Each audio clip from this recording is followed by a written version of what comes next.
Customer liability ख़त्म करना। आपका पहले दिन के इन्वेस्टमेंट से लेकर के आज तक का जो भी इन्वेस्टमेंट हमारे पास आपका आया हुआ है वो मेरे पास रिकॉर्ड में है। तो जाहिर सी बात है इसलिए रिकॉर्ड में है क्योंकि मुझे आपकी लायबिलिटी और अपने हर कस्टमर लायबिलिटी का ध्यान है। आज आपसे बात हो रही है, आपको शायद मेरे ख्याल से डेट तक नहीं होगा कि आपने पहली बार मुझे कब मैसेज किया था, लेकिन मुझे याद है कि आपने मुझे कब मैसेज किया पहली बार। और आपका टोटल इन्वेस्टमेंट की लिस्ट मेरे पास में जो आपके द्वारा ही भेजी गई है। ठीक है।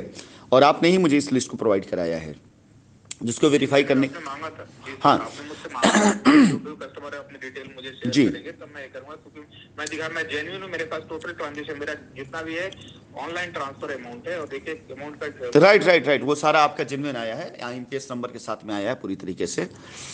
तो मैंने एक लाइन आपको लिखी थी बहुत पहले कि it's not possible to contact everyone because I have a lot of person जिनसे मुझे बात करनी पड़ती है, और उन सभी लोगों से बात करने में वक्त कब गुजर जाता है पता नहीं चलता। आज मैंने इसे 3 घंटे का समय निकाला, तो इस 3 घंटे के समय में आपसे अब तक बातचीत हमारा 7 मिनट गुजर चुका है। इस 7 मिनट में 6 मिनट आपने अपना लिया, 15-20 मिनट आपसे बातचीत जो भी होगी, तो मेरे ख्याल से कुल 3 घंटे में जाकर के मैं बात कर भी पाऊंगा तो बामुश्किल 10 लोगों से, 12 लोगों से। मैसेज 100 लोगों के आएंगे, 90% लोग वंचित रह जाएंगे जिनसे बात नहीं हो पाएगी मेरी। लेकिन ऐसा मतलब ही नहीं कि मैं उनसे बात ना करूं तो मैं उनकी जो है डिटेल मेरे पास नहीं पहुंची हुई है। अब मैं आ जाता हूं आपके काम की तरफ। सबसे पहले तो आप मुझे ये बताइए कि आपका ये सारा सारा इन्वेस्टमेंट किस ग्रुप और किस लीडर के जरिए था। जैसे आपने एक अभिनव का नाम लिया, तो अभिनव तो मैं समझ गया। तो सारे इन्वेस्टमेंट आपके अभिनव के जरिए थे या और किसी के जरिए भी थे? नहीं, मैं बता रहा हूँ सर। जो संजीव श्रीवास्तव की टीम में थे, डॉक्टर समीर थे, ठीक है, वो संजीव समीर, के थ्रू जिनको तो मैंने जिनको पहले। हार्ट की प्रॉब्लम हुई थी। राइट राइट सर, हम्म। बिल्कुल। हम्म। उनके उनके थ्रू मेरे इन्वेस्टमेंट हुए थे, जो पहले गीत ज्वेलरी, स्कूटी और आई गॉट योर पॉइंट। मैं समझ, मुझे डिटेल हाँ नहीं चाहिए, मुझे एक्चुअली कुछ चीज़ें जाननी हाँ है। हाँ, मैं वही बता रहा हूँ सर। उन समीर के थ्रू हुए थे। समीर की डेट में आज कोई रिस्पॉन्ड नहीं करते, वो लोग अपना बिजनेस करते हैं, कुछ जमीन को दूसरे में, वही लाइबिलिटी सेटलमेंट का 60-40 का रेशियो में कहीं लखनऊ में जाते हैं, आप उसमें एडजस्ट करें। But I am not a police guy कि आप 30,000 की जमीन लेकर के आप उसमें मेरा लाइबिलिटी का अपना फायदा करा रहे हो। तुम, मुझे पता है सर वो चीजें, तो मैं नहीं गया। वो एक बार उन्हें ट्राई किया, तो उनका अपना पर्सनल वो लोग का जो भी चल रहा है मुझे नहीं पता लखनऊ में। अभिनव का जो था, अभिनव से बात ही नहीं हो पाती। अभिनव से कई मैंने अप्रोच किया, शुरू में एक अप्रोच किया, बट अभिनव अच्छे आदमी थे। मतलब वो कभी भी, मैं कभी लीगल, शुरू में लीगल की बातों करते नहीं सर हमको भरोसा है। इवन आपकी बातें मुझे कई बार उन्होंने बताया कि नहीं सर हमें भरोसा है, सर करेंगे। वो कभी भी आपको गलत नहीं बोले हैं, जितना कुछ भी हुआ बीच में भी गैप हुआ। लेकिन अभी पिछले 6-8 महीने से कोई अभिनव भी फोन नहीं उठाते हैं, तो ये करेक्ट नहीं है जो भी है। लेकिन मुझे नहीं पता आप अभिनव से टच में है कि नहीं है, या आपकी बात होती कि नहीं है, क्योंकि मुझे लगता है शायद आपने सही कहा कि एक कस्टमर से आप नहीं अप्रोच कर सकते हैं, बट एक लीडर से अप्रोच कर सकते हैं। तो मुझे लगता है मैं अभिनव को इसलिए अप्रोच करता हूँ, शायद वो भी फोन नहीं उठा रहे, इसलिए मैंने आपको मैसेज किया। मतलब किसको मैं ट्राई करूँ, ऐसा कौन से बाकी लोग एसोसिएट है, बाइक लोग आप ऑडियो में सुनता हूँ, कन्वर्सेशन सुनता हूँ, आप कहते हैं कि ये टीम के लीडर है, अपनी लाइबिलिटी सेटल करे। तो मेरे लिए कौन, जो ऐसे कस्टमर जो पूरी तरीके से इनका कोई है ही नहीं, एटलीस्ट उनको सांत्वना देने के लिए कोई तो ऐसा आदमी होगा, हाँ भाई आपका करा रहे हैं, या आपका 3 महीने में होगा, आपका प्रिंसिपल ही होगा, बट 6 महीने में होगा, धीरे धीरे होगा, कुछ भी XYZ तिवारी आपको जी, उसका अभिनव नाम ने नहीं आपको पता। इस बीच कोई संपर्क नहीं किया जब बनारस की साइड पर लाइबिलिटी सेटल करता, उसने कोई संपर्क नहीं किया आपसे? नहीं सर। कब की बात आप कर रहे हैं? 2018 की बात मैं कर रहा हूँ, 2018, नहीं सॉरी नहीं, सॉरी वो 18 नहीं, सॉरी नहीं, सॉरी, 2020-21 2000 की बात कर रहा हूँ। नहीं सर, वो उनका राजा तालाब में कुछ सेटल चल रहा था 2020 में, उस वक्त की हमारी बात हुई थी। उसके बाद से इधर कोई बात नहीं हुई। 2020 में वही 60-40 का कुछ रेशियो आपने दिया था, जो कि मेरे पास सर पैसे नहीं थे। वो 60-40 में मेरे को करना नहीं था, क्योंकि देखिए सर मेरा इन्वेस्टमेंट क्या था, मैं जमीन वगैरह में आज तक बनारस में जमीन नहीं खरीद पाया पैसे की। मुझे जमीन की ये सब चीजों में लफड़े में नहीं पड़ना चाहता हूँ। PIP मैंने इसलिए दिया था कि मेरे एक फ्रेंड जो थे, बोले करा लीजिए, चेक है आपका, 2 साल बाद, 1 साल बाद आपको चेक PDC मिल जाएगा, वो 14 या 15 महीने में डबल हो जाएगा, जो भी होगा। मैंने वो PIP कराई थी, उस वजह से चेक दिया था। उन्होंने कहा चेक आपको मिल जाएगा, बट उस पर भी शायद कुछ जमीन का एलोकेशन होता है, कुछ जैसा भी, जो मैं ज्यादा नहीं। इवन मैंने सर रिसिप्ट भी नहीं ली किसी से। जो भी मैंने ट्रस्ट इतना केवल ऑनलाइन ट्रांजेक्शन कर दिया, जिससे मैंने रिसिप्ट की बात नहीं, क्योंकि मुझे इतना ट्रस्ट था। मैं आपकी वॉइस सुनता था, और एक अलग चीज की एनर्जी सर, जो भी है कि तो भरोसा होता, उस आदमी से ज्यादा आपकी वॉइस से भरोसा होता था। इवन उनका मैसेज आता था, आपका ऑडियो में सुनता था ना, कोई प्लान रहता था, मैं उनको फोन कर, कौन सा प्लान है, कैसा प्लान है, क्योंकि मुझे ऐसा लगता था कि आपकी वॉइस वो प्योरिटी थी क्या, अभी भी है वो चीजें। लेकिन सर एक लेवल तक होगा, कोई भी चीज आप बार बार एक चीज का आप रिपीटेटिव सुनेंगे तो लगे कि यार क्या मैं कहीं नहीं अपने आप को गलत फहमी में तो नहीं डाला हूँ, क्या मैं कर रहा हूँ, मैं क्यों मैं 3 साल से ऑडियो सुन रहा हूँ सिर्फ, 3 साल से इसी ऑडियो के भरोसे में अभी तक टिका हुआ हूँ, लेकिन क्या मैं गलत तो नहीं हूँ? ये बहुत सारी चीजें आ सकती है सर, मैं फ्रैंकली बता रहा हूँ, मैं कोई आपको फ्लैटरिंग नहीं करना चाहता हूँ सर कि आपकी आवाज तो आप भगवान है, मैं वैसा नहीं हूँ। सिंपल सी बात है, ट्रस्ट है आप पे, बिल्कुल है ट्रस्ट है, लेकिन आप वो भी समझ सकते हैं ना सर, एक ट्रस्ट की एक लिमिटेशन तो डेफिनेटली होगी ना। एक बंदा कहाँ तक ट्रस्ट करेगा इस 3 तीन महीने साल से 3 साल तक? इस 3 साल के अरसे में इसी जी आवाज़ ने 5,000 से भी ज़्यादा लोगों की रजिस्ट्रियाँ करा के लाइबिलिटी ख़त्म करी है। इस 3 साल के अरसे में इसी आवाज़ ने अब तक कई ऐसे टीम लीडर्स हैं जो मेरी दिए गए दिशा निर्देश पे चले हैं और आज वो कंप्लीट लाइबिलिटी फ्री हो चुके हैं। कंप्लीट मतलब मैं लीडर्स की बात कर रहा हूँ, वो लीडर जो मेरे दिए गए दिशा निर्देश पे चले, और वो लीडर जो अपनी खुद की मतलब दिमाग लगाने लगे, वो आज की तारीख में उनके 2-3 तरीके का वो है, अपनी लाइबिलिटी ख़त्म नहीं कर पाए। जैसे अभी आपने 1-2 लोगों का नाम लिया, मुझे घटनाक्रम याद आता है। आपने नाम खाली समीर का लिया, मुझे याद आ गया कि जिनको हार्ट की प्रॉब्लम हुई थी। और जी मैं आपको इस घटना के बारे में बताता हूं कि जब संजीव श्रीवास्तव ने मुझे बताया समीर के बारे में, मैंने तुरंत कम से कम 3 से 4 बार मैंने फ़ोन किया था जब तक हॉस्पिटल नहीं पहुंच गए तब तक, और मैंने कहा कि कुछ भी पैसा खर्चा होगा इलाज में, पैसा मैं दूंगा, लेकिन बंदे को बेहतर से बेहतर इलाज मिलना चाहिए। उनकी फैमिली से मैंने बात करी, उनकी फैमिली से बात करी कि ये बंदे का आप बिल्कुल परेशान मत होना, एकदम टेंशन मत लेना। यानी पल पल की मैंने खबर ली, और जब वो हॉस्पिटल से डिस्चार्ज होकर के आए, मिले, मैंने इस घटना को बुला दिया था। आपने दिमाग में अपनी अभी आपने याद दिलाया तो मुझे याद आ गया, नाम याद आता, क्योंकि जो मैंने चीज़ करी थी दिल से करी थी। यानी एक आदमी मेरे लिए उस समय इतना महत्वपूर्ण था कि अगर उसके ऊपर जीवन पर कोई ऐसी बात आई तो मैंने अपना पूरा सब कुछ लगा दिया कि नहीं, उस आदमी की जान बचाना है, किसी प्रकार से इसकी जान न जाने पाए। लेकिन आज उन्हीं जैसे लोगों के द्वारा कंपनी के लिए रत्ती भर प्रयास नहीं किया जाता है, मतलब रत्ती भर प्रयास नहीं किया जाता है। मैं आपसे पहले, आपने बोला, मैंने सुना, आप ध्यान से मेरी बात सुनिएगा। यही संजीव श्रीवास्तव ने मुझे एक बार फ़ोन किया सुबह 6 बजे मॉर्निंग में कि कोई एक महिला थी, हॉस्पिटलाइज थी बीएचयू में, और उनको इलाज की और पैसे की सख्त आवश्यकता है। मैंने इमीडिएट 6 बजे उनका फ़ोन मेरे पास आया और 6:15 फ़ोन कटा। 6:17 पर उनका फ़ोन पहुंचता है, यानी 1 मिनट में मैं बंदे को अपने बोला कि तुम पहुंचो बीएचयू और संजीव को पूछो मरीज़ कहाँ। तुरंत बंदे ने फ़ोन किया इनको और ये पहुंचे वहाँ पर बीएचयू। हमारा आदमी पैसा कैश लेके खड़ा था वहाँ पर। हमारा कोई रिश्ता नहीं था उस महिला से, लेकिन क्योंकि हमारे एक एसोसिएट ने ये बात कही थी, और उसके बाद पूरा इलाज डिस्चार्ज होने तक, वो महिला आजमगढ़ की थी और उनकी शायद शादी इलाहाबाद में हुई थी। कुछ पारिवारिक दिक्कतें हुई थी उनके साथ में। उनके बच्चे को हमने अपने स्कूल के अंदर हॉस्टल में फ्री में रख करके पढ़ाई लिखाई और पूरी सारे खर्चे उठाए पूरी तरीके से। मैं बात उन लीडरों कर रहा हूँ जिनके लिए काम से अलग हट करके मैंने बेइंतहा सपोर्ट किया, जो मेरी मानवता को और मेरे नेचर को अच्छे से जानते हैं। ये एक खाली स्टोरी एक शख्स की है, और भी इनके साथ बहुत सी स्टोरियां हैं, 4-5 स्टोरियां जुड़ी इनके साथ में, जो मैं नहीं कहना चाहूँगा क्योंकि व्यक्तिगत उनके जीवन से संबंधित स्टोरी है वो, मैं उसको नहीं लाना चाहूँगा बाहर। एक शख्स की मैं खाली कहानी बता रहा हूँ आपको, जिनके ज़रिए कस्टमर्स को आज संतावना देना चाहिए कि परेशान मत होइए। जो आपने कहा, गलत नहीं कहा आपने कि मैं किसको किसको कांटेक्ट करूंगा, मेरे लिए तो एक लीडर ज़रूरी होता है। संतावना देना चाहिए कि नहीं भाई, जिस इंसान ने बगैर किसी को जाने हुए मरने नहीं दिया, अपनी तो पूरी कोशिश ताकत लगा दी कि नहीं यार, ये आदमी मेरी कंपनी में काम किया है नहीं किया है। समीर तो मेरे यहाँ काम करते हो, महिला मेरे यहाँ नहीं काम करती थी, लेकिन हमारे यहाँ संजीव काम करते थे। मैंने इनके लिए वो चीज़ें करी थी, और आज ये कंपनी तड़प रही है। इस कंपनी के साथ में हालत ये है कि कंपनी आना चाहती है, काम करना चाहती है। अब कोई व्यक्ति अगर पहले ही दिन से रास्ता बदल करके अपनी बगल में कोई साइट डालने की बात करेगा, किसी और साथ काम करेगा, तो शाइन सिटी को अच्छा क्यों कहेगा वो?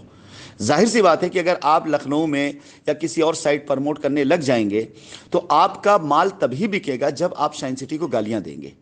आप कहेंगे कंपनी भाग गई है, यहाँ कुछ नहीं होगा, वहाँ की ज़मीन पता नहीं यहाँ की वहाँ, वहाँ की यहाँ पड़ी हुई है। क्यों करेंगे? क्यों नहीं ये लीडर्स आ करके, जो इनके लीडरों ने गलती करी, बड़े लीडरों ने, हमने उनको ज़मीनें दी, ज़मीनें बर्बाद कर डाली, बेची नहीं, बर्बाद कर डाली ज़मीनों को। अगर मैं बात करूं इसी बनारस शहर के अंदर, काशियाना हो चाहे एलाइट काशियाना हो, ये दो के दोनों साइट पर डॉक्टर अमिताभ श्रीवास्तव और उनके रिश्तेदार जानने वाले लोग, चाहे उनके भाई हों विवेक श्रीवास्तव और चाहे परमेश्वर श्रीवास्तव, इनके द्वारा हर एक किसान के पास पैसा गया, हर एक बंदे के पास पैसा गया। आ जाते सामने खड़े हो जाते कि इतना पैसा एडवांस यहाँ पड़ा हुआ, इतनी ज़मीन यहाँ पर है, और आ जाओ हम यहाँ पर सर से बात करके पूरा ख़त्म करते हैं। लेकिन तब हर आदमी छल लेकर के आया कि हम अथॉराइज सिग्नेटरी को मैनेज कर लेंगे, हम किसान को मैनेज कर लेंगे, हम ये कर लेंगे, हम वो, इतनी ढेर सारी कांड किए गए। उसके बाद भी अगर आज मुझे बात करनी पड़ रही है, अगर आपको शिकायत मुझसे हो गई, तो जाहिर सी बात है इसलिए क्योंकि लोगों ने साथ देना बंद कर दिया। पहले एक आवाज़ जाती थी, आप जैसे कस्टमर मोटिवेट होकर के उनको फ़ोन करते थे। वो सर्विस क्यों देते थे? क्योंकि उनको पता था कि जैसे ही आप कोई भी बिजनेस डालेंगे तो इमीडिएट उनको 15-17% का कमीशन बन जाएगा 2-3 आइडियाज़ के ऊपर। यानी अगर आप एक 10 लाख 2 लाख इन्वेस्टमेंट करेंगे तो बड़े आराम से उनको 30-40 हज़ार रुपये उनकी कमाई हो जाएगी। तो कमाई तो और दिखता था। तो अहम चीज़ ना कंपनी थी, अहम चीज़ ना कस्टमर था, अहम चीज़ ना चेयरमैन राशिद नसीम थे, अहम चीज़ जो थी वो था पैसा, वो थी कमाई। जब कमाई बंद तो प्रचार प्रसार बंद। कमाई बंद तो हर आदमी के लिए यही कंपनी जो भगवान का दर हुआ करती थी, वही कंपनी उनके लिए आज की तारीख में बिल्कुल श्राप बन गई है। वही कंपनी आज ये कहते हैं, संजीव जी मेरे पास इनका वो आता है मैसेज दूसरे के जरिए आया कि जीवन का सबसे बड़ा भूल किया था साइंस सिटी में काम करके। तो ये सुन करके कलेजा फट जाता है कि जिस इंसान के कहने पर 2-2, 3-3 लोगों की ज़िंदगी बचाई गई, जिस इंसान के कहने पर इतने परिवारों को एक अच्छी ज़िंदगी देकर, जिनसे मेरा कोई नाता रिश्ता नहीं था, उनकी बच्चियों की शादी कराना, चाहे उनके घर में इलाज कराना, चाहे कुछ भी हो, वो मैंने करवाया। क्योंकि ये CSR काम में बहुत लगते थे, ये बहुत अक्सर लगा करते थे क्योंकि मीडिया से जुड़े हुए थे। तो इनके कनेक्शन बहुत से लोग ऐसे होते थे जिनकी सेवा करने के लिए आते थे हमारे पास कि सर, और हम कर देते थे। आज वो शख्स ये कहता है कि हमारे जीवन की सबसे बड़ी भूल थी कि हमने साइंस सिटी ज्वाइन किया। तो उसके कस्टमर का अंजाम क्या होगा? जाहिर सी बात है, जैसा गार्जियन होगा वैसे उसकी जनता होगी। एक मैं गार्जियन हूँ, आप सबको जिंदा रखा हुआ हूँ। एक वो लोग गार्जियन हैं जिन्होंने आपको छोड़ दिया है पूरी तरीके से बेसहारा। आज मेरे ही विश्वास की डोर है, मेरा ही प्रयास है कि आप जैसे लोग 3 साल से इंतजार कर रहे हैं। मैंने बताया ना आपको कि आपका जो पहला मैसेज मेरे पास आया वो 2021 में आया। 2021 के बाद 2022 बीता और ख़त्म होने पर आ रहा है। यानी आप तकरीबन मेरे साथ बात करने का प्रयास पिछले 1 सालों से कर रहे हैं। ये आपका सबसे बड़ा वो है, कंपनी में फेथ है। आपको बताने की आवश्यकता नहीं कि आपने कितना पैसा दिया है। और रही बात जहाँ तक ये सब बात करने का, मुझे भी कोई फ़ायदा नहीं। मैंने आपको सिर्फ इसलिए बताई सब बातें क्योंकि आप सच्चाई से और भी रूबरू हो जाएं। जिन जिन लोगों के लिए आप बात, अगर अभिनव की मैं बात करूं, एक आवाज़ पर एक बार कहने पर उसके मैंने काशियाना की ज़मीन का, ठीक है बेटा आप जैसे करना वैसे कर लो, यहाँ पर मुझे कोई दिक्कत नहीं है। उसने किया भी। अब उसके बाद जो किया उसकी खबर मुझे नहीं है, क्या किया, कैसे किया, किसकी की लाइबिलिटी ख़त्म करी, आपकी भी ख़त्म हो जानी चाहिए थी। मैंने तो बहुत से लोगों को ये कह के ज़मीनें दी थी कि आप यहाँ पे काम करिए, और जो कस्टमर आपका लाइबिलिटी उतारने में सक्षम नहीं है, आप ज़मीनों को फ्रेश भी बेचिए।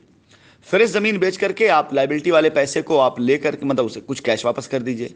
मान लीजिए अगर आपने ज़मीन बेचा था, ये जो आज कहते हैं आपसे ये लोग, संजीव श्रीवास्तव, समीर, ये लोग जो कहते हैं कि ये 40% आप जो है दे दीजिए और 60% लाइबिलिटी में, तो ठीक है, आपसे और भी तो बात कर सकते हैं कि भाई साहब अपनी लाइबिलिटी में दे दीजिए, हम फ्रेश माल बेच रहे हैं, हम आपको 20% वापस कर देंगे और 20% अपने पास रख लेंगे, लाइबिलिटी हमें दे दीजिए अपनी, और धीरे धीरे हम चुकाते रहेंगे आपको। ये भी तो कर सकते हैं ये लोग, क्यों नहीं करना चाहते? ये मैं करने जा रहा हूँ, ये क्यों नहीं कर सकते इस चीज़ को?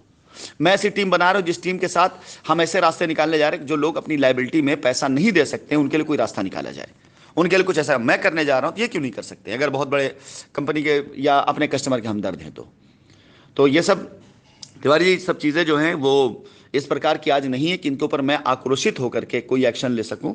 फिलहाल रही बात, मैं आपको अपनी बात, क्योंकि मैंने बताया ना कि मुझे और लोगों से बात करना है, 20 मिनट आपका हो भी चुका है।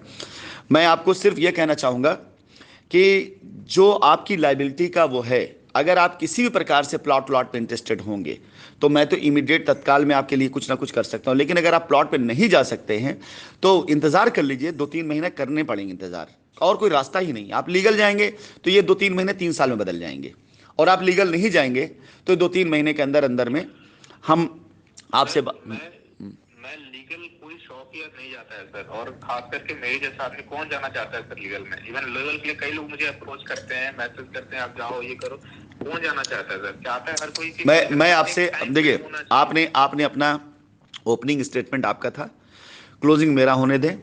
कन्वर्सेशन या आर्गुमेंट का टाइम नहीं है ये, ठीक। मैं आपको अपना रास्ता बता रहा हूँ। मैं जानता हूँ कोई लीगल नहीं जाना चाहता है, ठीक है, और बीच में अगर मैं कनेक्टेड हो जाता लोगों से ऐसे तो लीगल में शायद ही कोई जाता। लेकिन आज अगर लोग लीगल में चले गए हैं तो खैर, मैं आपको एक बात, आपके मैसेज में रिप्लाई दे रहा हूँ, जो आपने मुझे मैसेज उसके बारे में बोल रहा हूँ कि लीगल जाएंगे तो जो काम आपका 3 महीने, 4 महीने, 5 महीने में हो सकता है, मैक्सिमम 6 महीने हो सकता है, मैक्सिमम। मैं प्लान ऐसा लेकर आ रहा हूं कि मुझे आपसे नहीं बात करना पड़ेगा, आपके पास खुद 10 लोग मैसेज लेकर के उकर के आएंगे कि सर आप पास लाइबिलिटी क्या लाई, मैं आपकी लाइबिलिटी बता देता हूँ। मैं इस तरह के प्लानिंग लेकर के आ रहा हूँ। ऐसी खतरनाक प्लानिंग मैं मार्केट में इंट्रोड्यूस कराने जा रहा हूँ कि यही लोग जो आज की तारीख में कंपनियों को गाली देकर यहाँ वहाँ भटक रहे हैं ना, यही लोग लौट कर आएंगे आपके पास में, और यही लोग आकर के आपसे आपकी लाइबिलिटी लेकर के कहेंगे कि सर दीजिए आपकी लाइबिलिटी, पैसा मैं आपको चुका दूंगा आराम से। मैं ऐसे प्लानिंग लेकर के आ रहा हूँ। हिला के मैं रख दूंगा मार्केट को। देखिएगा आप, मार्केट इस चीज़ को कहेगी कि ये राशिद नसीम का ही जिगरा था कि इतनी बड़ी लाइबिलिटी होने के बाद उसने लाइबिलिटी, मार्केट के अंदर लाइबिलिटी को जो है इस हद तक डिमांड ला दिया कि लोग लाइबिलिटी खरीदने लगे। आप ये देख लीजिएगा जो है, क्योंकि मेरा भी एक मकसद है तिवारी जी कि कोर्ट के फैसले आने से पहले तक मैं शाइन सिटी की सारी लाइबिलिटी खत्म कर दूंगा। जब कोर्ट बात करे कि हाँ कितने लोगों को देना है, तो लेने वाले 200-300 लोग ही खाली रह जाएं, बाकी जो एफआईआर में नहीं गए हैं वो सारे के सारे लोग वो पूरी तरीके से क्लियर हो चुकेंगे बाहर, और एकदम मैं उनको बाहर के लेकर आ चुका हूँ। ये मेरा टारगेट है। और जो लोग एफआईआर में, लीगल में किसी तरीके से गए ना, वही खड़े रहेंगे कि हाँ इन्हीं को लेना है, और फिर मैं उनके शेड्यूल तैयार कराऊंगा कि 5 साल 6 साल का हमारा डैमेज, 5-6 साल का हमारा जो है मुकदमा लड़ने में सारी चीज, क्योंकि लड़ाई इसी बात की ना कि भाई आपका पैसा मेरे पास आया है, हम दे रहे कि नहीं दे रहे, हम कह रहे हम दे रहे हैं पैसा। यही तो लड़ाई ना, आपको पैसा चाहिए, मैं पैसा दे रहा हूं, खत्म होगी बात। बाकी अब इसके बाद दुनिया भर के आरोप लगाए गए, दुनिया भर की चीजें लगाई गई, साबित करने की चीज साबित करिए। हमने किया होगा तो गलत होंगे, नहीं किया होगा तो कोई नहीं। कम से कम 200 से 300 करोड़ की लाइबिलिटी बाहर बाहर लोग उतार चुके हैं, जिसके बारे में अभी लोगों को पता ही नहीं है। जिन ट्रांजेक्शन्स को लोग तलाश रहे हैं, उन ट्रांजेक्शन में न जाने कितने ट्रांजेक्शन्स इनकी लाइबिलिटी बाहर बाहर निपट चुकी है, लेकिन वो सबमिट अभी नहीं की गई है। वो भी सबमिट नहीं की गई है। सबमिट जब होगा, सबमिशन होगा, तो समझ में आएगा कि हाँ अगर 1.5 लाख 2 लाख 2.5 लाख एंट्रीज हैं जो इनकी है और आउट की है, तो उसमें से कम 25-50 हज़ार एंट्री ऐसी हैं जो सेटल हो चुकी हैं आज की तारीख में। बहुत कुछ है लीगल में जो मेरे पॉइंट का है, मेरे लिए पॉजिटिव है, जिस पर लोगों का ध्यान नहीं डाला जा रहा है।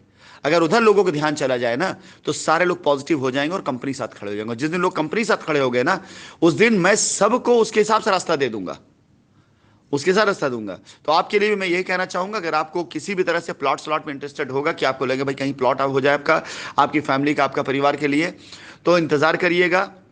उसमें भी कुछ ऐसे ऑप्शंस आने वाले हैं जिन ऑप्शंस को आप बहुत आसानी से अडॉप्ट कर सकेंगे, आपको फायदे का ऑप्शन दिखाई देगा। और अगर लगता है कि नहीं आपको आपके कैशबैक ही चाहिए, रिफंड ही चाहिए, तो भी थोड़ा सा इंतजार करना पड़ेगा, 4 से 6 महीने इंतजार करना पड़ेगा। वो इसलिए नहीं कि मैं 4 से 6 महीने में आपको वादा कंपनी के बिहाफ पे कर रहा हूं, क्योंकि मुझे कोई आइडिया नहीं कंपनी का बैंक अकाउंट कब डीफ्रीज होगा, मुझे कोई आइडिया नहीं है। लेकिन हम अपने सामर्थ्य के द्वारा, अपनी क्षमताओं के द्वारा मैं आपकी लायबिलिटी उतारने का पूरा प्रयास करूंगा और कर भी ले जाऊंगा। मेरे पास एक सीधा जवाब ये हो सकता था आपको स्टार्ट करते ही कि तिवारी जी क्षमा करिएगा, आपको पैसा चाहिए तो हमारा अकाउंट फ्रीज है, ओपन होने दीजिए तब हम आपको पैसा दे पाएंगे। लीगली मेरा स्टेटमेंट बिल्कुल जेन्युइन होता है ये, ठीक है। लेकिन मैंने आपसे इतनी देर बातचीत करी है और आपको अगर मैं रास्ता देने की बात कर रहा हूं, ये मेरी नियत को दर्शाता है कि लीगल तो बाद में आया, पहले मेरी शाइन फैमिली थी, पहले मेरे शाइन परिवार के लोग थे। आप उसके एक मेंबर हैं, एक वो मेंबर जिनकी हमने जान बचाई, जो आज पीठ दिखा करके भाग गए, और आज कंपनी मर रही है तो उनको तरस नहीं बल्कि उनको मजा आ रहा है। वो ये कह रहे हैं कि जीवन का सबसे बड़ा भूल अपराध था कि हमने शाइन सिटी किया। एक वो लोग जिनके घर परिवार में बच्चों का पढ़ाई, कैरियर, शादी ब्याह सब अधर्म लटका था, और शाइन सिटी ने उनको ये कैरियर दिया कि एक ज़माने में वो पैर छू कर के आशीर्वाद लिया करते थे। आज उनके स्टेटमेंट आते हैं कि कंपनी भागी, जाओ एफआईआर कर दो। तो क्या कर सकते हैं हम भी, हमारा भी तो 1000 दर्द है। जो आदमी आपके साथ काम किया उसको आपके ऊपर ट्रस्ट नहीं है, लेकिन जो आदमी काफी दूर बैठा है कस्टमर, जो कभी आपके पास नहीं करा, सिर्फ आवाज, उसको अभी ट्रस्ट है। तो ये तो डेफिनेटली उनकी प्रॉब्लम है ना सर, क्योंकि एक हम दूर बैठे हुए, हमको भरोसा है, वो तो क्लोजली और भी जानते होंगे आपको, उनको तो भरोसा करना ही करना चाहिए। डेफिनेटली उनका सर डेफिनेटली कुछ फायदा है, और सब लोग का फायदा है सर। सबने अपना अपना धंधा बना दिया, साइंटिफिक को एक कंपनी बनी, उसके बाद अपने अपने फायदे के लिए लोगों ने यूज किया। मेरी बस सर आपसे शिकायत क्या है, मेरे से बस आपको सेशन इतने बड़े ऑर्गेनाइज, मुझे आपको कुछ कहने का हक नहीं है, बट मैं भी एक कॉर्पोरेट में सर काम करता हूँ, बट एक मैनेजमेंट सिस्टम जो भी सर सारा ट्रांजेक्शन का आपने कहा इनको मैंने कैश उतना दिया, उन्होंने उनको नहीं दिया, ये सब चीजें सर आपको नहीं करनी चाहिए थी। जिस अकाउंट से आपने पैसे दिए कस्टमर से, उसी अकाउंट से उस कस्टमर को पैसे देने, तो आज इतनी परेशानी होती ही नहीं। मेरी तरफ एक बार आके बैठ जाएंगे ना तो आपको समझ में आ जाएगा। एक बार मेरी जगह बैठ जाएंगे, मुझ पर आरोप लगाने वाले एक दिन मेरी जिंदगी जी के देखे ना, तो उनको समझ में आ जाएगा कि मेरे जैसा इंसान जिसको लोग अपना आइडियल। मैं आरोप नहीं लगा रहा हूँ सर, मैं ये कह रहा हूँ आपसे, it's not about allegation sir, मैं ये कह रहा हूँ आपको, आपने जिनको पैसे दिए ना सर, उनको दिए, भरोसा देखो वो अपने कस्टमर को दे देंगे, कई सारी चीजें आपने दिए हैं। मैं ये कह रहा हूँ उनको आपने रिकॉर्ड पे देते डाटा, और इस कस्टमर के लिए देते ना एक ट्रैक रख करके सर आपने सिस्टम से, तो आज ये नौबत भाई नहीं तब होती तो कि तब तो कस्टमर को वापसी का मैटर ही नहीं था ना। तब तब मैटर इस बात का नहीं था कस्टमर वापसी, तब ये मैटर था कि कुछ लोग परेशान कर रहे हैं, इन्हें शांत करके कंपनी को खड़ा किया जाएगा। अब मानिए 10 करोड़ रुपए की किसी की लाइबिलिटी लेके आया, किसी ने बोला कि साहब 2 करोड़ रुपए में मेरी सब चीजें शांत हो जाएंगी और मैं काम फिर शुरू कर लूंगा। तो अब 2 करोड़ रुपए दिया तो 2 करोड़ भी डूबा और 8 करोड़ की लाइबिलिटी हमने सोचा खड़ी मतलब खत्म हो जाएगी। मैं वही आपसे कह रहा हूँ, ये मिस्टेक हुआ है सर कंपनी, मैं आपको आरोप नहीं लगा रहा हूँ, ये ब्लंडर मिस्टेक हुआ है। क्योंकि कल के तो जितने लोग को अपने पैसा जिनको मिला भी, वो दोबारा आप पे एफआईआर करें, क्योंकि आपके पास क्या एविडेंस है कि आपने उनको पैसा दिया है? कोई प्रूफ नहीं है ना सर। आप भी जिस तरह से मैं आपको प्रूफ दिखा रहा हूँ कि ये मेरे अकाउंट में मैंने आपको पैसा नहीं दिया है, है है, होना चाहिए। है हमारे पास प्रूफ है। वो तो सर अपने एसोसिएट को प्रूफ है ना, कस्टमर तो कहेगा मैंने हाँ राइट, हाँ ये अलग बात। तो अब जिन लोगों को दिया है ना हमने, जांच एजेंसियां जांच कर रही हैं, निकल कर सामने आएगा किसको हमने क्या दिया है। जांच एजेंसियां जांच कर रही हैं, वो सामने आ जाएगा किसको क्या दिया गया है। तो वो है, प्रूफ है। देखिए मैं बहुत ही ये चीजें, मैं आपको सिर्फ एक फीडबैक दे रहा हूँ, सिंपल कॉल सेंटर आपने कहा था बनाने के लिए, मैं बस यही कहूंगा जो भी मेरी तरह कस्टमर है ना सर, सबका कॉन्टेक्ट डिटेल्स आपके पास कहीं ना कहीं सिस्टम में आपके पास होगा, इतना बड़ा सिस्टम आपने चलाया होगा तो सबको तिवारी जी सब कुछ है हमारे पास मेरे भाई, वो सुनो हमारी बात, सब कुछ। और हमें आपसे बेहतर पता है, 20-22 कंपनियों का मैं वो रह चुका हूं, मुझे बेहतर पता है। अब हम उन सब चीज़ों को इस पे नहीं बात करेंगे अभी, इसलिए क्योंकि मेरा मकसद आपकी लाइबिलिटी का वो है। ये सारे सजेशंस मेरे पास पहले आ चुके हैं और ऑलरेडी मेरे सारे आइडियाज़ हैं, बट उसके कुछ ऐसे ऑड सर्कमस्टेंस हो जाते हैं जब भी कोई चीज़ शुरू ऐसे की जाती थी पहले, अब तो नहीं है, बहुत कम हो गई है। पहले आपने कॉल सेंटर बात की ना, मैं कॉल सेंटर स्टार्ट किया, मैंने लोगों ने कॉल करना शुरू किया, उनको धमकी आनी शुरू हो गई कि तुम्हारा पता निकलवा के तुम्हें ये कर लेंगे, तुम्हारे खिलाफ एफआईआर कर देंगे, नंबर खिलाफ ये करने जा रहा हूँ, वो करने जा रहा हूँ, दुनिया कहानी। मतलब आप समझ, आपको आइडियाज़ नहीं, चैलेंजेस कितने थे। आप मुझे एक बात है, सबसे सिंपल तो ये है ना कि मैं आ करके वहां पर सबके सामने खड़ा हो जाऊं और सब मेरा साथ दे देंगे, 6 महीने सब खत्म कर दूंगा। मैं तो ये भी करना चाहता हूं, क्या ये पॉसिबल है आज? न जाने कितने लोगों की छाती पे सांप लौट जाएगा मेरे आने से, और न जाने कितनों की पोल पट्टी खुल जाएगी मेरे आने से, न जाने कितने लोगों का कारोबार बंद मेरे आने से। इसलिए वो सारे लोग संगठित होकर मुझे आने नहीं देना चाहेंगे जिन लोगों पर इसका इंपैक्ट पड़ेगा, जो चोरी करके भाग गए हैं। इसलिए एफआईआर करो ताकि राशन दिलवाने ना पाए। मैं तो चाहता हूं आज मुझे कोई गारंटी दे इस बात की कि चलो सारे एफआईआर खत्म करते हैं और हम वहीं रहेंगे, उसी दर पर रहेंगे, उसी जगह रहेंगे, सबसे मैं खुद मिलूंगा, अपनी हर साइट में खुद जाऊंगा और अपने कस्टमर लायबिलिटी खुद उतारूंगा। 6 महीने का समय दे दे कोई मुझे खाली इस बात के लिए, कोई गारंटी दे सकता है इस बात के लिए? और ना उतार पाए तो वहीं खोद के गाड़ दीजिए मुझे आप, मैं तैयार हूं इस चीज के लिए, सजा भुगतने तैयार हूं मैं, लेकिन कोई नहीं देना चाहेगा। एक कॉल सेंटर खुलता था तो उसके ऊपर गालियों की बौछार हो जाती थी। एक लड़का काम करने शुरू कर देता था तो उसको तरह तरह के धमकाना शुरू कर दिया जाता था। कहां कोई लाइबिलिटी उतरे? मैं, कंपनी नहीं चाहती कि आपकी लाइबिलिटी मतलब ना उतरे, कंपनी चाहती उतरे लाइबिलिटी, लोग नहीं चाहते कि आपकी लाइबिलिटी उतरे। आप चलिए इसी संजय श्रीवास्तव की बात कर लेता हूं मैं, कि अगर कंपनी की लाइबिलिटी सब खत्म हो जाती है तो क्या ये बचे रह जाएंगे? तो क्या वो चाहेंगे हम लौट करके आए? तो आप ही के लोग हैं जो नहीं चाहेंगे लाइबिलिटी उतरे। मैं पूछता हूं आपसे इस सवाल को कि मैं आना चाहता हूं कि आकर 6 महीने में कर दूं, ये क्या लोग मुझे आने देंगे? मुझे आप खुद बताइए इस बात को। उनका अपना सब एक्सपोज हो जाएंगे सारे लोग, दैट्स इट। हमसे कुछ और कहेंगे, आपसे रियलिटी हमें क्या पता। वो तो कहेंगे उनको इतना पैसा दिया, उनको ये किया, उनको ये किया, सब पैसा लेकर ये करके यहाँ डुबा दिए, एलटीएल में डुबा दिए, फॉरेक्स में डुबा दिए, ये कर दिए। कई लोग कई तरह की बातें करते हैं, बट ठीक है सर, वो सब चलता रहेगा। जब आप गलत कुछ चीजों की वजह से कुछ सिचुएशन जब खराब होती है तो लोग कई तरह का आरोप लगाते हैं और कुछ कर भी नहीं सकते हैं। वो होता है जब सिचुएशन खराब होती है। चलिए कोई बात नहीं, मैं तो सर मेरा दो चीज है सर, मुझे अगर लैंड का कुछ ऐसा होता है उसमें मुझे कुछ पे ना करना पड़े तो मुझे ये कोई अभी नहीं है, अभी ऐसा नहीं है। हाँ, अनकरीब ऐसी लैंड्स सर्च की गई हैं, जा रही हैं, जहां पर आपको इमीडिएट कुछ नहीं पे करना पड़ेगा, ईएमआई पे करना पड़ेगा। अनकरीब ऐसी वो आने वाली हैं, ठीक है? क्योंकि देखिए ये सारी चीज़ें भी ये समझ लिए कि ये सब कुछ मैं अपने खुद के इन्वेस्टमेंट, अपने पार्टनर्स के इन्वेस्टमेंट और अपने खुद के सामर्थ्य से कर रहा हूँ। शाइन की एक सिंगल ज़मीन को भी हम अपने साथ में नहीं ऐड कर रहे हैं, एक सिंगल ज़मीन हम नहीं कर रहे हैं। तो जाहिर सी बात है कि जो नई लैंड उसको खरीदना ही पड़ता है, डेवलप करना पड़ता है। शाइन की ज़मीनों में आपके पैसे गए, लेकिन इन ज़मीनों में आपके पैसे नहीं गए हुए हैं। यहाँ पर मैं, दुनिया जान रही है कि मैं अपनी पॉकेट से पैसे लगा कर लायबिलिटी उतार रहा हूँ। पहले पैसा डाल के ज़मीन को होल्ड करना, ज़मीन को ख़रीदना, उसे डेवलप कराना, उसके बाद लोग जाते हैं अपना जो पैसा देते हैं उसके अंदर एक नॉमिनल कॉस्ट रखी गई है उस चीज़ के लिए, जिससे खाली लैंड का हो, बाकी डेवलपमेंट से लेकर के लोगों के पे आउट से लेकर साइट विजिट से लेकर हमारी मेहनत तक वो सब मेरा अपना इन्वेस्टमेंट है। तो ये सारी चीज़ें जो कंपनी करके दे रही है वो सिर से दे रही है कि हमें अपनी ऊपर लगे हुए दाग को हटाना है। तो आप चलिए, मैं आपसे बस अपनी बात खत्म करना चाहूँगा क्योंकि 30 मिनट आपके क्रॉस कर चुके हैं। मैंने कहा ना कि आपके उसमें कई लोग तब तक मैसेज कर चुके हैं और अब अगले 2 दिन 4 दिन तक वो मुझे ऐसे मैसेज करते रहेंगे कि सर आपको इतनी बार मैसेज करें फिर भी आपकी कॉल नहीं आ रही। मजबूरी यही है कि जब एक आदमी से बात होती है तो मैं सोच के बात करता हूँ, 10 से 15 मिनट बात करूँगा, लेकिन 30-35 मिनट बात हो जाती है क्योंकि बात ही ऐसे निकल आती है। चलिए आप, तो ठीक है सर, मैं ज्यादा इसको कंक्लूड करते हुए मैं सर कह रहा हूँ, हमको या तो कैश के लिए 6 महीना वेट करना पड़ेगा, जमीन का जब होगा तो हमें 3 महीना मतलब 2-3 महीना में जो भी आपका प्लान होगा हम हाँ आ जाएगा, 1.5-2 महीने में प्लान आ जाएगा ज़मीन के लिए वाला, और इमीडिएट वाला प्लान आपके सामने है। अदरवाइज कैश के लिए हमको प्रिंसिपल अमाउंट के लिए सर मुझे नहीं चाहिए सर, मुझे डबल नहीं चाहिए क्योंकि आप ऑलरेडी परेशान है। मुझे कुछ नहीं चाहिए, मुझे बस प्रिंसिपल अमाउंट चाहिए, मैं इतना मान के चलता हूँ क्योंकि मुझे कहीं से भी ये नहीं चाहिए मैं डबल ट्रिपल पैसा की मुझे कोई ना एक्सपेक्टेशन है ना कोई लालच है मेरे को। मैं जेन्युइन जो मैंने आपको सर पेमेंट किया बस मुझे उतने पैसे की रिक्वायरमेंट है, दैट्स ऑल सर। वो हमें आप 6 महीना में आप करा दीजिए, 5 महीने में करा दीजिए, ये सर आपकी मर्जी है, दैट्स ऑल। मैं आपका नाम नंबर सेव कर ले रहा हूँ अपने पास रिकॉर्ड के लिए कि विद इन 6 मंथ मुझे आपकी लाइबिलिटी खत्म करनी है, वो चाहे 1 महीने में, चाहे 2 महीने, चाहे 3 महीने में। रिपीट 2-3 बार मेरी कॉल आप पास और जाएगी, बीच में अगर कोई ऑप्शन आता है बेहतर तो